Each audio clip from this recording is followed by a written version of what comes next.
ഇവിടെ V D സതീശനെ ഒതുക്കാൻ പറ്റുന്നില്ല. ആർക്ക്? ഇവിടെയുള്ള പല ആളുകൾക്കും.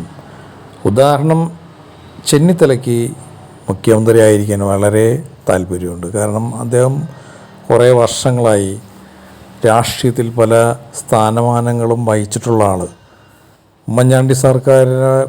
ഉമ്മൻചാണ്ടിയുടെ കൂടെ ഭരിക്കുമ്പോൾ തന്നെ ഇദ്ദേഹം ആഭ്യന്തരമന്ത്രി ആയിരുന്നു. അന്ന് ഉമ്മൻചാണ്ടീനെ താഴെ വലിച്ചിട്ടിട്ട്, ആ കേസ് വന്നപ്പോൾ താഴെ വലിച്ചിട്ടിട്ട് പുള്ളിക്ക് കയറണമെന്നുണ്ടായിരുന്നു. അത് നടന്നില്ല. ഉമ്മൻചാണ്ടി ആ കേസുകളൊക്കെ തരണം ചെയ്ത് 73-72 സീറ്റും കൊണ്ട് മുന്നോട്ട് പോയിക്കൊണ്ടിരുന്നു. പക്ഷെ അദ്ദേഹം മനസ്സിൽ ഇതിങ്ങനെ വച്ചുകൊണ്ടിരിക്കുകയായിരുന്നു. കഴിഞ്ഞ പ്രാവശ്യം പ്രതിപക്ഷ നേതാവായിരുന്നു അദ്ദേഹം. സകല പണി നോക്കിയിട്ടും ഭരണപക്ഷത്തെ താഴ്ത്തിറക്കാൻ കഴിഞ്ഞില്ല. ഇതാണ് വി ഡി സതീശൻ വന്നപ്പോൾ അദ്ദേഹത്തിൻ്റെ ചില കളികൾ, ആ കളികളൊക്കെ വിജയിച്ചു. ഉപതെരഞ്ഞെടുപ്പുകൾ, അതുപോലെ തന്നെ പഞ്ചായത്ത് തല തെരഞ്ഞെടുപ്പുകൾ, ഇതെല്ലാം വിജയിപ്പിച്ചെടുത്തു. പിന്നെ ഇദ്ദേഹത്തിൻ്റെ പ്രസംഗങ്ങൾ ആളുകൾക്ക് ഇഷ്ടമാണ്.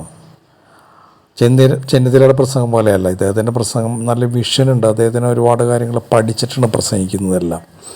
പിന്നെ ഇദ്ദേഹത്തിന് ഈ കേരളത്തെ ഉയർത്തിക്കൊണ്ടിരണം എന്നുള്ള ഒരു ചിന്തയും പല ഓരോ വകുപ്പുകളും എങ്ങനെയൊക്കെ കൈകാര്യം ചെയ്യണമെന്നുള്ള ചിന്തകളൊക്കെ ഉണ്ട്. അതൊക്കെ വെച്ച് നോക്കുമ്പോൾ ഇദ്ദേഹത്തിന്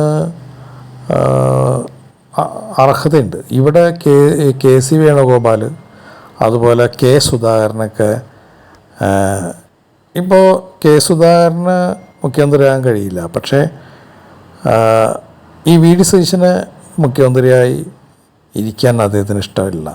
കാരണം അറിയാലോ, വി ഡി സതീശൻ ശരിക്കും ഈ കെ സുധാകരനൊന്നും ഒതുക്കിയതാണ്. കാരണം വെച്ചിട്ടുണ്ടെങ്കിൽ ഇദ്ദേഹം കൂടെ നിന്നുകൊണ്ട് ഇൻസൾട്ട് ചെയ്യുന്നു പല സ്ഥലത്തും. അപ്പോൾ ഇദ്ദേഹത്തിനെ കൊണ്ടുനടന്നാൽ ശരിയാവില്ലെന്ന് മനസ്സിലാക്കിക്കൊണ്ട് മാറ്റിയതാണ്. അതുപോലെ തന്നെ കെ സി വേണുഗോപാൽ, എല്ലാവർക്കും ഈ മുഖ്യമന്ത്രി എന്ന് പറഞ്ഞിട്ടുണ്ടെങ്കിൽ ഹെഡുള്ള സംസ്ഥാനത്തിൻ്റെ ആ സ്ഥാനത്തിനോട് എല്ലാവരും താല്പര്യമുണ്ട്. പക്ഷെ സംഭവം നടക്കില്ല. പിന്നെ നുണയൻ സതീശൻ എന്നൊക്കെ പറഞ്ഞ് LDF ഇദ്ദേഹത്തിനെ വിമർശിക്കുന്നുണ്ട്. അത് എന്ന് പറഞ്ഞിട്ടുണ്ടെങ്കിൽ ഇദ്ദേഹത്തിന് മുഖ്യമന്ത്രിയായിരിക്കരുത്, ജയിക്കരുത് എന്നൊക്കെയുള്ള രീതിയിലുള്ള പണികൾ കൊടുക്കുന്നതാണ്. അതൊന്നും ഇവിടെ വിഷയമല്ല. ഇവിടെ വി ഡി സതീശൻ മുഖ്യമന്ത്രിയാവും, നിങ്ങൾ നോക്കിക്കോ. കാരണം MLA ഭൂരിപക്ഷം അദ്ദേഹത്തിൻ്റെ കൂടെയാണ്.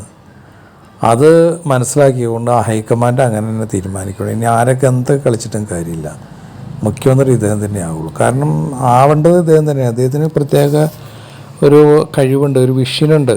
ഈ സംസ്ഥാനത്ത് ഉയർത്തിക്കൊണ്ടിരാനുള്ള പല കാര്യങ്ങളും ചെയ്യുന്നുണ്ട്. അപ്പോൾ അദ്ദേഹത്തിനെ നോക്കാമല്ലോ നമുക്ക്. 5 വർഷം ഇയാൾ എന്താ ചെയ്യണമെന്ന് നമുക്ക് നോക്കാം. അങ്ങനെ തന്നെ വരട്ടെ കേട്ടോ. അങ്ങനെ വരുമ്പോൾ വി ഡി സതീശൻ തന്നെ നമ്മുടെ മുഖ്യമന്ത്രി കേട്ടോ. ആരും അലമ്പുണ്ടാക്കല്ലേ. നമുക്ക് മുന്നോട്ട് നല്ല രീതിയിൽ നയിക്കണം. കേരള ജനതയ്ക്ക് ഒരു പുതിയ യുഗം ഉണ്ടാക്കണം.